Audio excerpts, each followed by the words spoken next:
Ayyee harka fuunee barumsa qiyyatti ufeetiin jira. Har'aan tana jecha lamaan isin barbaada. Diragii fi meedisinii irreettuun nama jechoota lameen kana hiikaa takkaan waan laalanii jecha har'aan tana isaan kana ibsuun dirqama natti jira. Jalqaba irratti meedisin. Meedisin jechuun sabsaansii ta'ee yeroo hundaatu fayyaadhaaf, dhukkuba ittisuudhaaf, beekuudhaaf kan fayyadamnu yoo ta'e gosa meedisinidha.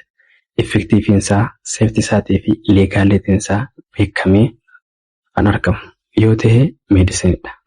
Fakkeenyaaf faarmaasiirra kan argamu hundinuu meedisinidha.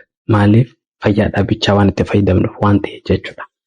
Diragii jechuun immoo sabsaansii keemikaal sabsaansii qafadhee ta'ee yeroo qaama keenya keesseen hojii qaama keenyaa kan jijjiiru.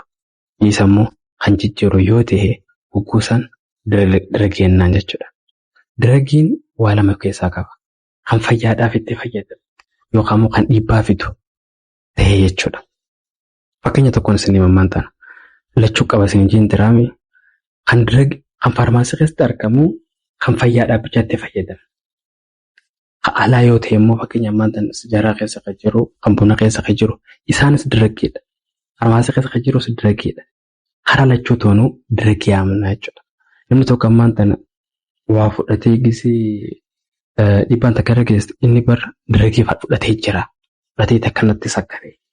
Jenna malee meedisin fudhatee sakkaree jira. Hincaa. Walumaa galatti meedisin hundinuu diragiidha. Garuu diragiin hundi meedisinii miti.